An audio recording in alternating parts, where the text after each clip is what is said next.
आप देख रहे हैं यू न्यूज यूपी और मैं हूं राहुल सिंह। यूपी गुनाह में गुनाह की एक और सच्ची सनसनीखेज खबर लेकर मैं आपके सामने हाजिर हूं। हमारी ये जो खबर है यूपी के फिरोजाबाद जिले की है, जहां पर रिश्तों की मर्यादा कहें एक बार फिर से तार तार देखने को मिली। जैसा कि हम अक्सर कहते हैं अपनी खबरों में कि आजकल खतरा बाहर वालों से ज्यादा घर के लोगों से, यहाँ पर भी ऐसा ही हुआ। घर के बड़े बेटे ने अपने ही घर को कहें बर्बाद करके रख दिया। जिस बेटे को पिता ने अपने कंधों पर बिठाकर दुनिया दिखाई, दुनिया के जितने रीति रिवाज थे वो समझाया, दुनिया कैसे काम करती है ये बताया, ताकि बेटा जब बड़े हो तो वो किसी मुसीबत का सामना करे हुए दुनिया में अपनी जगह बना पाए। उसी बेटे ने आज मतलब कहें रविवार को एक बेसबॉल बैट से अपने पिता के सिर पर कई बार वार कर उसके जिंदगी को खत्म कर दिया। वजह क्या थी? वजह बस वही, काम ना करना पड़े, घर बैठे बैठे पैसा मिले, पिता की संपत्ति पर ऐश करे और शराब पिए। बताते हैं कि बेटे को 1 महीने पहले तक बेटा दिल्ली में काम करता था, ठीक ठाक काम चल रहा था, उसकी पत्नी थी, उसका बच्चा था। पिता ने भी अपनी मेहनत के दम पर घर 1-2 मंजिला मकान बना रखा था। 2 बेटे, एक बेटा पहली मंजिल पर रहता था, एक बेटा नीचे की मंजिल पर रहता था। इसके अलावा एक और मकान था, दुकानें थी, जिनसे जो है अब बुढ़ापे में जो है जिनसे किराया जो मिलता था उससे घर चलता था। सब कुछ ठीक चल रहा था। दोनों बेटे जिस काबिल बन सकते थे बन गए थे, अपना अपना परिवार संभाल लेते। पिता भी भरसक कोशिश करते थे किसी तरह से बच्चों को मदद मिले। लेकिन 1 महीने पहले बड़ा बेटा जो है नौकरी छोड़कर घर आ गया। अब उसे चाहिए थी आराम से जिंदगी गुजारना, लिहाजा वो इस पिता से इस मांग को लेकर अड़ गया कि जो बाहर की दुकान है उसे बेच दो, उसका जो पैसा मिले हमें दे दो, और ताकि हम आराम से अपनी जिंदगी गुजर बसर कर सके। पिता कहते अभी तुम जवान हो, कमाओ धमाओ, तुमको जब दुकान बिकेगी, जब जो चीज भी बिकेगी उसके 3 हिस्से लगेंगे। बड़े तुम्हारे छोटे भाई को भी दिया जाएगा, तुमको भी दिया जाएगा, और एक हिस्सा हम अपने बुढ़ापे के लिए रखेंगे। लेकिन ना, छोटे बेटे के दिमाग में तो यही था कि ना बेचो और हमको दो। अब पिता समझाने के लिए तैयार, धीरे धीरे यही जो घर में होता है ना, रोज रोज का झगड़ा टंटा ये बढ़ता जाता है और धीरे धीरे जो है आपसी तनाव बढ़ता जाता है। कहते हैं कि बेटा जो है दिन भर शराब पीता, पिता से झगड़ा करता, और अब इस उम्र में जब उनकी उम्र कहें बेटों का ये था कि बेटा पिता की मदद करे, तो बेटा जो ऐसा नालायक था कि वो घर का सामान लाने के लिए भी पिता से पैसा मांगता था। बताते हैं कि रविवार को यही हुआ। घर में सब्जी बननी थी, सब्जी थी नहीं। बेटे ने पिता से कहा कि सब्जी लाना है, पैसा दो। बाप ने कहा कि तुम्हें शर्म नहीं आती, इस उम्र में तुम हमसे पैसा मांगते हो, जाके अपने पास से लेके आओ। बस इसी बात में कहा सुनी हुई, क्योंकि उसके पास पैसा था नहीं, तो कहा सुनी हुई बैसी हुई, और इस गुस्से में पिता ने जो है अपने पास जो चलने वाली छड़ी होती है उस छड़ी से बेटे को 2 बार मार दिया। अब बस ये छड़ी पिता ने मारी क्या कि बेटे का खून खौल उठा, और उसने जो बेसबॉल बैट रखा होता है, आप जानते हैं एक डंडा जैसा होता है, नीचे हैंडल पकड़ने वाला होता है, ऊपर मोटा होता है गोल एकदम, उस बेसबॉल बैट से अपने पिता के सिर पर ताबड़तोड़ तब तक मारा जब तक कि पिता के सांसें हमेशा के लिए थम नहीं गए।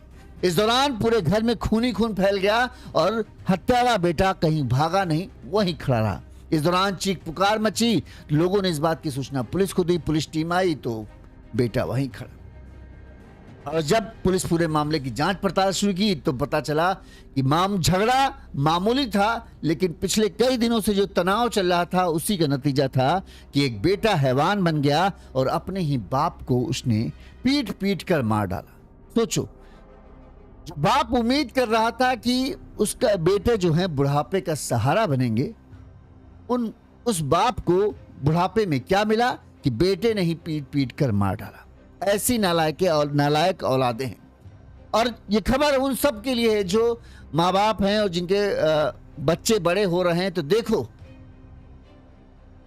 आप जिनसे उम्मीद लगाए बैठे हो वो इस तरह के भी निकल सकते हैं। ऐसे में अपने से बेटे से उम्मीद करना भूल जाओ। अगर वो अच्छा निकल आए तो बहुत बढ़िया बात, नहीं तो ये समझ लो कि बुढ़ापा आपको अपने ही सहारे काटना होगा। चलिए अब हम आपको इस पूरे घटना के बारे में विस्तार से बताते हैं ताकि आपको पूरा मामला समझ में आए कि आखिरकार क्या पूरा घटनाक्रम है। उससे पहले जिन लोगों ने हमें आर्थिक तौर पर मदद की उन सभी का शुक्रिया।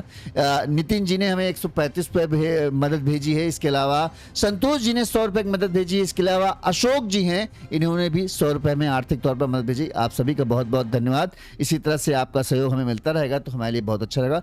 अगर आप भी हमें आर्थिक तौर पर मदद करना चाहें तो हमारा फ़ोन पे नंबर स्क्रीन पर फ्लैश हो रहा है। इस नंबर पर आप अपने सामर्थ्य, अपनी क्षमता अनुसार, अपनी खुशी अनुसार हमें आर्थिक तौर पर मदद भेज सकते हैं।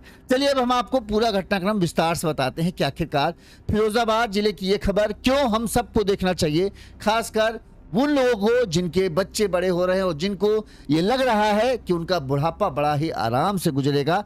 उनके बच्चे बड़े हैं। बहुत कम माँ बाप के बच्चे ऐसे होते हैं जो बुढ़ापे में अपने माँ बाप की सेवा करते हैं। आजकल के बच्चे बड़े मतलबी हैं, ये सब ध्यान रखिए।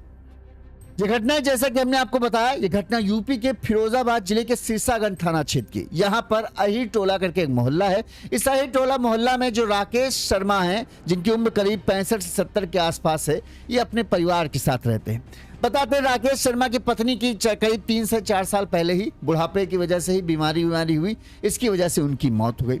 इनके 2 बेटे हैं, एक बड़ा बेटा जिसका नाम है लालजी शर्मा और छोटा बेटा उपेंद्र शर्मा। दोनों बेटों की शादी हो चुकी है, दोनों बेटों का अपना अपना परिवार।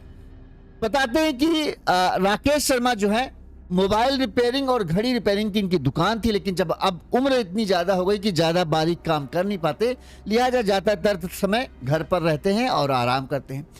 करीब 3 साल पहले इन्होंने ये सब काम छोड़ दिया जब पत्नी की मौत हो गई। अब उनका ये था कि उनके पास, बताते हैं कि हाँ, राकेश बाबू के 2 मंजिला मकान बनवा रखा है। एक मंजिल पर, पहली मंजिल पर शायद जो बड़ा बेटा है लालजी शर्मा, उसकी पत्नी, उसके बच्चे वगैरह रहते हैं। नीचे की मंजिल पर जो है छोटा बेटा उपेंद्र शर्मा, उसकी पत्नी वंदना और उसका एक बेटा रहता है। और वहीं चूंकि राकेश शर्मा भी बूढ़े हैं तो नीचे के ही मंजिल पर उनका एक कमरा है जहां पर वो रहते हैं। इसके अलावा उनका बताते हैं कि एक और मकान और एक 2 दुकानें हैं इसी मकान पर, जिससे कि किराए से जो है एक तरीके से कहें राकेश शर्मा अपना और जो भी बच्चों को मदद की जरूरत होती थी वो भी देते थे। 30 साल का छोटा बेटा उमेश शर्मा बताते हैं कि ये पहले दिल्ली में काम कर रहा था। वहां पर ये कई लोगों की संगत में फंसा, ग्रेजुएशन कर चुका है, लेकिन वहां पर काम करने के दौरान ही जो है कुरियर कंपनी में काम करता था। तो इस दौरान इसकी कुछ ऐसे लोगों से संगत हो गई जिनके साथ इनका शराब वराब पीने का सिलसिला। अब दिल्ली में आए हैं तो शराब वराब ना पिए तो बेकार है, तो यहाँ पर बैठक लगने लगी और शराब होने लगा। अब कमाई उतनी ज्यादा थी नहीं, शौक नवाबी, शराब पी रहे हैं, पार्टी कर रहे हैं, अब घर में भी खर्च चलाना है। ठीक, खैर मामला जैसे तैसे चलता रहा। और ये चूंकि दुकान उकान से किराए का पैसा भी आ जाता था तो एक तरीके से कोई दिक्कत हो नहीं रही थी, सब कुछ ठीक ठाक चल रहा। अब अचानक से उपेंद्र को पता नहीं क्या हुआ कि 1 महीने पहले, 1 या 1.5 महीने पहले ही उसने अपनी नौकरी यहाँ से छोड़ दी और सीधे घर चले गए। अब घर गए तो यहाँ पर भाई तुम भले काम छोड़ दो लेकिन पैसे की तो जरूरत पड़ेगी ना। बच्चे खाना खाएगा ही, बच्चा स्कूल जाएगा ही, पत्नी के खर्चे हैं ही हैं, तुम्हारे खर्चे खुद को हैं। अब तुम काम कर नहीं रहे हो। और इसको ये था कि पिताजी चूंकि मेरे साथ रहते हैं तो पिताजी जो दुकान उकान का जो पैसा आता है वो सब हमको दें और हम आराम से बिना काम किए हुए, जब पैसा आ ही रहा तो काम करने की क्या जरूरत है। ऐसी भी नालायक होते औलादें होती हैं। पिता अपने भरसक भाई, जहाँ मान लो दुकान उकान से सब मिला के 20-25 हज़ार रुपये किराया आ रहा है, कोई पेंशन वेंशन तो आ नहीं रही थी। 20-25 हज़ार रुपये मान लो हर महीना किराया आ रहा है। अगर तुम भी 10-15-20 हज़ार कमाओगे तो 50 हज़ार बन जाएगा, तो इससे अच्छा चलेगा। लेकिन आजकल की महंगाई में 20-25 हज़ार में पति पत्नी बेटा और एक बूढ़े बुजुर्ग जो है उनका खर्च कैसे सबका चल जाएगा, नहीं चल पाएगा। लेकिन इसके दिमाग में था कि अरे अच्छा आ ही तो रहा है, क्या दिक्कत है। तो ये अपने घर में जाके आराम से बैठ गए, दिन भर खाली फोकट घर में बैठे रहना, टीवी देखना और शाम को अपने यार दोस्तों के साथ जाके शराब वराब पीना और फिर घर आके माथा पोछी करना। कहते हैं खाली दिमाग शैतान का घर, यही इसके साथ भी हो रहा था। खाली दिमाग तो कुछ नहीं है तो पिता से झगड़ा कर रहा है। पिता को नया नया अपनी नौकरी की चिंता नहीं है कि मैं कहीं से नौकरी कर लूं। पिता को नया नया आइडिया दे रहा कि वो घर का जो बाहर की दुकान है उसे बेच दो और उससे जो पैसा मिले वो हमको दे दो, फिर हम अपना बिजनेस शुरू करें। अब हम अपना काम करेंगे, नौकरी वोकरी नहीं करेंगे। नौकरी वोकरी में बहुत थकावट होती है, गुलामी जैसा करो, जब छुट्टी चाहो तो छुट्टी नहीं मिले, तो हम अब अपना काम करेंगे। पिता समझ चुके थे कि यह लड़का बर्बाद हो चुका है, इसको जितना पैसा देंगे वो बर्बाद है, इसके अलावा कुछ नहीं। पिता ने साफ साफ कहा, देखो दुकान उकान जब बेचा जाएगा बेचा जाएगा, अभी तो नहीं बेचने वाले हैं, और जब बेचा जाएगा 3 हिस्से लगेंगे, एक हिस्सा तुम्हें मिलेगा, एक हिस्सा बड़े भाई को मिलेगा, एक हिस्सा हम रखेंगे। तो इसको ये था ना, ऐसा कैसे कह रहे हो, तुम हमारे साथ रहे तो तुम क्या करोगे, सारा पैसा तुम हमको दो और बड़े भाई अपना जाने, जब हम तुम्हारा देखभाल करा रहे हैं, हमारी पत्नी तुम्हारी देखभाल कर रही है, तो हम पैसा तुमको क्यों दे, किसी और को क्यों दे। अब इसी बात को लेकर जो है घर में झगड़ा टंटा रोज चलता था। शराब पीता, शराब पी के आता तो इसी बात पे बता रहे, तो हमको कुछ पैसा, अब भाई आर्थिक स्थिति चूंकि काम कर नहीं रहा है, पैसा आ नहीं रहा है, तो दिमाग और भन्ना आता था कि पैसा चाहिए पैसा चाहिए। शराब पीने के लिए भी तो पैसा लगता है, तो ये बाप से पैसा मांगे तो बाप जब हो तो दे दे, जब नहीं हो तो भाई कहते हमारे पास नहीं है। अब इसी बात को लेकर रोज झगड़ा होने लगे। घर में छोटी छोटी बात के लिए, कभी दूध लाना है, सब्जी लाना है, इन सब के लिए भी झगड़ा हो। इन सब के लिए बाप कहें, यार हम कहाँ तक तुमको पैसा दे, भाई तुम भी तो कुछ करो, तुम्हारे बच्चे का पढ़ने लिखने का जो भी खर्चा है वो सब हम दे ही रहे हैं, ऊपर से अब तुम सब्जी अगर घर में नहीं है तो उसके लिए भी तुम हमें से कह रहे हो। तो इस तरह से झगड़ा टंटा और घर में कलह जो है लगातार बढ़ती जा रही थी। कहते हैं रविवार दोपहर करीब 12 बजे के आसपास राकेश शर्मा जो हैं वो अपने घर कमरे में बैठे थे। इसी दौरान जो छोटा बेटा है उपेंद्र, वो उनके पास पहुंचा। घर में सब्जी नहीं होगी, उसने कहा कि पैसा दो बाबूजी और सब्जी लाना है। राकेश शर्मा झल्लाए हुए थे ही कि कब तक हम अपने बूढ़े कंधों पर तुम जैसे घोड़े बाप को, बेटे को जो 30 साल 35 साल का हो रहा है, उसका बोझ उठाए। उन्होंने झड़क कर बोल दिया कि सब्जी लाने के भी तुम्हारे पास क्या पैसे नहीं है, तुम अपने पास से लाओ, हमारे पास पैसे नहीं। अब इस पर जो है देखते ही देखते दोनों में कहा सुनी होने लगी कि हम कहाँ से लाए, हम कौन कमाते हैं। तो वो भी बोल दिया कि तुम कमाते नहीं तो तुम्हारी वो गलती है ना। इतने साल, इतने यहाँ पे 18-19 साल के लड़के जो हैं कमा रहे हैं, अपने परिवार की मदद कर रहे हैं, तुम 30-35 साल के घोड़ा जैसे हो गए और यहाँ पर बैठे हो। अब बाप बेटे के बीच में किस तरह से बहस होती है, इसी तरह की बहस होती है। निकम्मे औलाद तो बाप इसी तरह से झड़कता है कि घोड़े जैसे हो गए हो, तुमको शर्म नहीं आती, तुम बाप से पैसा मांग रहे हो, 70 साल के हम हो रहे हैं, हम तुमको पैसा दे, तुमको तो चाहिए कि हाँ पिताजी आप बताओ आपको क्या चाहिए, हम दें। तो इस तरह से बहसबाजी चलने लगी। धीरे धीरे मामला बढ़ता गया, क्योंकि अब भले ही राकेश शर्मा जी बुजुर्ग हों, लेकिन उनको भी तो गुस्सा आता ही है।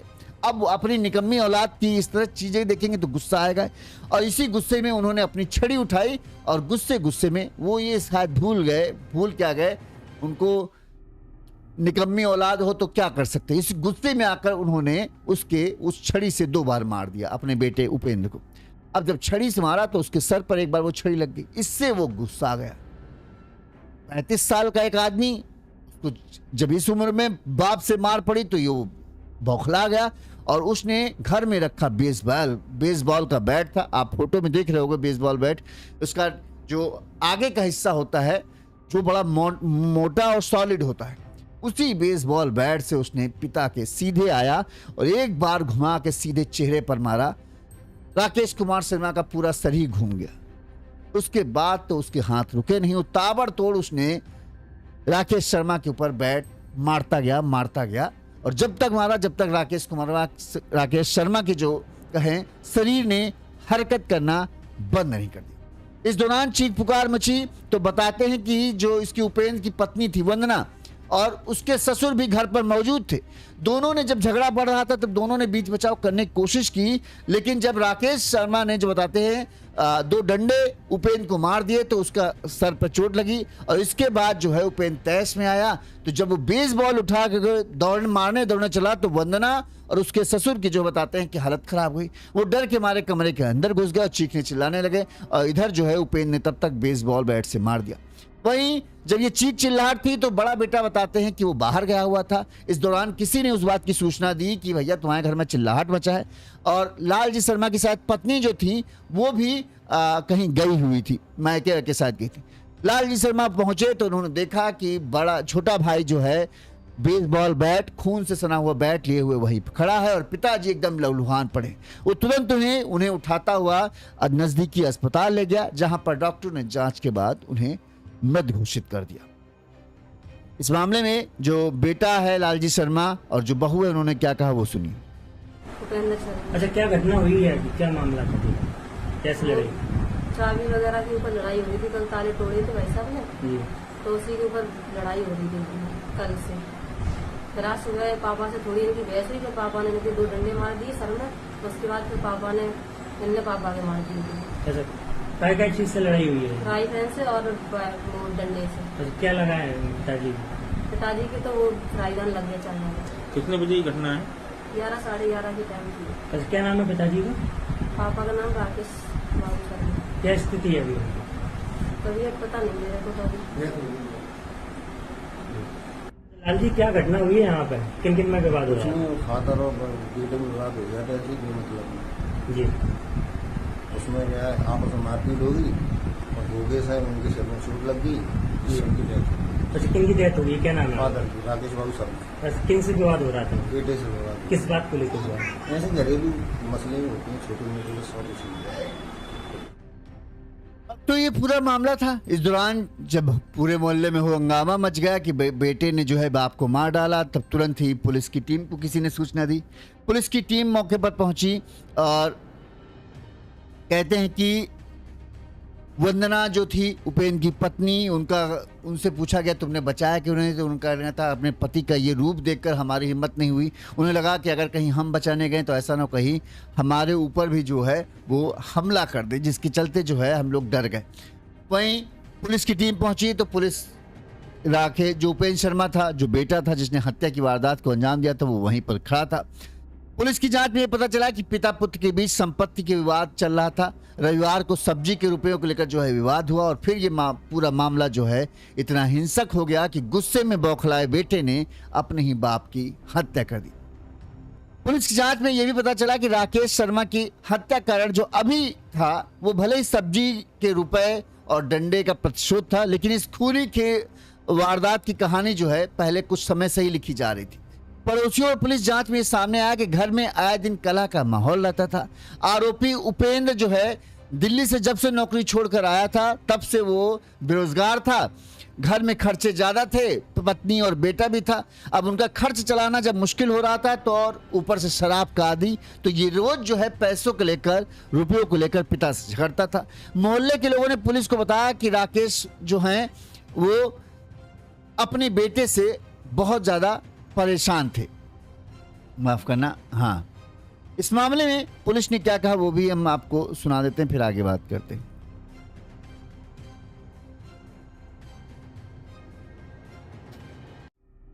मैम, ये सिरसागंज की घटना क्या है?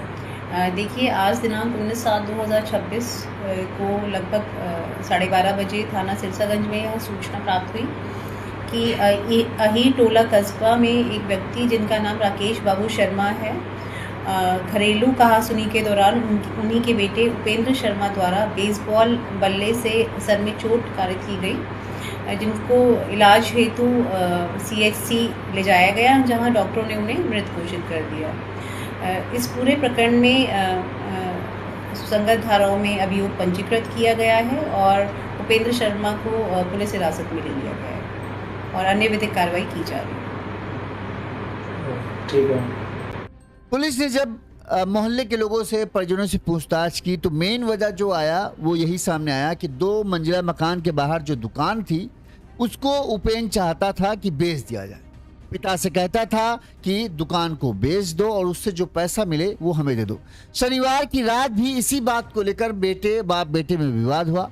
उपेंद्र पिता पर दुकान को बेचने के लिए लगातार दबाव बना रहा था। पिता राकेश का कहना था कि दुकान की बिक्री से मिलने वाले रकम 3 बराबर हिस्से में बांटेंगे और उपेंद्र जो है वो पूरी रकम को खुद हड़पना चाहता था। इसीलिए जो है मेन झगड़ा हो रहा था और यही सब झगड़ा विवाद की वजह बना। अब पिता जो थे वो सही थे कि भाई ऐसा थोड़ी है कि अगर हम नीचे रह रहे हैं, तुम्हारे साथ रहे तो हम तुम्हारा खर्चा भी तो उठा रहे हैं। अच्छा, उपेंद्र नालायक औलादे ऐसी होती हैं जिनको अपने ऊपर कम भरोसा होता है, जिनको ये होता है कि बाप के पास जो है उससे हम कितना आगे बढ़ जाएंगे। अपनी कमाई पर, अपने बाजुओं पर ऐसे औलादों को भरोसा नहीं होता। उनको पता है कि हम जहां कुछ नहीं उखाड़ सकते अपनी जिंदगी में। उनको बस ये है कि हाँ, बाप का मकान है, बाप की दुकान है, इसको बेच देंगे, इतना पैसा मिलेगा, इससे फिर हम आराम से जिंदगी, कोई बढ़िया सा बिजनेस। अरे जब तुम अपने लिए कमा नहीं सकते हो तो तुम बिजनेस का घंटा चला पाओगे? जो आदमी को हराम के खाने की बैठ के आदत पड़ जाए ना, कि आराम से हमको मिल रहा है, वो कभी कुछ नहीं कर सकता। और जो आदमी मेहनती होता है, जिसको होता है कि हाँ हमको कुछ बड़ा करना है, वो बिना किसी मदद के भी मेहनत कर करके अपने आप को बड़ा आदमी बना लेता है। लेकिन इस तरह की भी औलादें होती हैं जो फ्री देख रहे हैं कि अच्छा बाप का दुकान का पैसा आ ही रहा है, किराए का, अरे क्यों काम वहाँ दिल्ली में जाकर मरे जाके वहाँ किराए के कमरे में रहें, यहाँ बढ़िया आराम से रहो, बाप का किराए से पैसा आ रहा है तो खाओ पियो मौज करो। अच्छा काम करना पड़ेगा, ऐसा करो पापा ये दुकान बेच दो, इस दुकान का पैसा हम बढ़िया काम करेंगे। अरे तुमको जहाँ नौकरी मिल रही है, जहाँ तुम्हें सिर्फ 9 घंटे 10 घंटे काम करने के बदले तुमको पैसा मिल रहा है, जहाँ तुम्हारा 1 रुपए का निवेश नहीं है, यानी 1 रुपए तुमको लगाना नहीं पड़ रहा है, बस तुम्हें तुम्हारी मेहनत के दम पर जो तुम काम कर रहे हो उसके। जो आदमी मेहनत नहीं करना जानता है वो कभी किसी काम को करके सक्सेस ही नहीं हो सकता,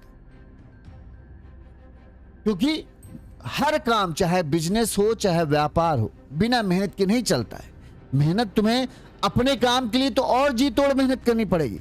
तुमको हर रुपया बचाने के लिए मरना पड़ेगा कि कैसे करके हम कितना रुपया, अगर 1 रुपया भी कहीं बच सकता है मेरी वजह से मेरे बिजनेस का, तो तुम्हें उसके लिए जी जान लगाना पड़ेगा, तब बिजनेस चलता है। लोगों को क्या है, अरे यार बढ़िया दुकान खोल लो, दिन भर दुकान में बैठे रहो, आराम से चलता रहेगा। अरे इस तरह से नहीं होता है। लेकिन क्या कहा जाए, अब ऐसी भी नालायक, और बहुत सारे लोग जो हमारी खबर देख रहे होंगे, उनको उनमें से बहुत सारे ऐसे माता पिता, अगर कोई बुजुर्ग देख रहा होगा, उनको होगा कि हाँ हमारी भी औलाद ऐसी है, तो इस बुढ़ापे में भी हमें चैन से नहीं रहने दें। मैं मानना ये है, उस बुजुर्ग आदमी से अच्छा खुशहाल आदमी कोई नहीं हो सकता, जिसके बच्चे अगर हों और वो अपने पिता के लिए कुछ कर देते होंगे तो पिता को बहुत खुशी होती होगी कि यार आप बच्चा जो है अपनी कमाई से कुछ हमें कर रहा है।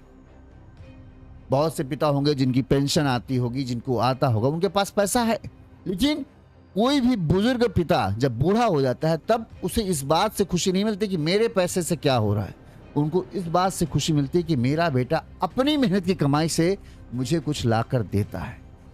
अरे मरने के बाद उनका सब है तो तुम्हारा ही, तुम ही वो अपने साथ लेके जाने वाले हैं, लेकिन कम से कम जब बुढ़ापे में सारी जिंदगी उन्होंने मेहनत की, सारी जिंदगी अपना जो भी मेहनत कमाई था वो तुम पर लगाया, कम से कम बुढ़ापे में उन्हें कुछ पल सुकून के तो दो, कुछ पल खुशी के तो दो। वो जो चीज उन्हें पसंद है, अगर वो कुछ खाने में पसंद करते हैं, उनको ला कर दो, कितनी खुशी होगी। कभी अपने मन से उनके लिए चप्पल ले आओ, जूते ले आओ, छोटी छोटी चीजें करो, अपनी जेब अपने पैसे से लेकर आओ, उनको बहुत खुशी मिलेगी। इन नालायक औलादे कहा जाए, बहुत खुशकिस्मत ऐसे लोग होते हैं जिनकी किस्मत में ऐसी औलादे होती हैं, वरना तो अमूमन आदमी कहते हैं अरे बूढ़े हो गए जब देखो तब खांसा करते हैं, ढंग से बात नहीं करते हैं बच्चे। आदमी अब आज की दुनिया में ऐसा हो गया है कि लोग ज्यादातर ये मानने लगे कि भगवान ऐसी हालत में मुझे आने से पहले ही उठा लेना कि मुझे अपने बच्चों के भरोसे आना पड़े। यानी जब ऐसा शरीर बुढ़ापा में ऐसी हालत में पहुंच जाता है जब आप उठ नहीं पाते हो, आप टॉयलेट नहीं जा पाते हो, तो आपको ये होता है कि यार बेटा ही भाई कराने ले जाए, ठीक है। तो ज़्यादातर चूंकि आप आजकल के औलादे इतनी अच्छी संस्कारी रही नहीं कि जो अपने बूढ़े माँ बाप की सेवा में लग जाए। उनको लगता है अरे यार देखो बिस्तर में टॉयलेट कर दिया, अब बिस्तर कौन धे, तो उनको बड़ी घिन आती है। वो भूल जाते हैं कि बचपन में जब तुम छोटे थे, याद करो वो दिन, और तुम्हारी अगर औलाद होगी तो तुम्हें यह एहसास भी होगा, जब छोटे होते हो तो जिस बिस्तर में वो सोते थे उसी बिस्तर में तुम टॉयलेट कर देते थे रात में, और बेचारे काम की थकावट की वजह से वो उसी टॉयलेट वाले बिस्तर पर सोते रहते थे। कभी तुमसे शिकायत नहीं की, या कभी तुमको मारा नहीं किया है इस साला बिस्तर पर टॉयलेट कर देता है। लेकिन आज बुढ़ापे में जब उनकी बुद्धि उतना तेज नहीं रह गई, जब उतने सहन करने वाला या होता ना टॉयलेट रोक लेना, थोड़ी देर के लिए विस्तार करना, हाथों में पैरों में उतनी जान नहीं कि टॉयलेट जा पाए, तो कई बार बिस्तर पर हो जाता है। तब बहू बेटे मुंह बना रहे, तुम ही करो जाके भैया, हम नहीं कर पाएंगे तुम्हारे बाप की सेवा इस बुढ़ापे में। आजकल माँ बाप यही दुआ मांगते, भगवान उस स्थिति में पहुंचने से पहले हमको उठा लेना, क्योंकि हम जानते हैं कि कोई करेगा नहीं। इस गंध में पड़े रहने से अच्छा है कि भगवान मर जाएं। इस खबर पर आपकी क्या राय है, कमेंट करके जरूर बताइए। इसी तरह से गुनाह की तमाम बड़ी खबरें हम आप तक पहुंचाते रहेंगे। देखते रहिए यूनिज़ यूपी। नमस्कार।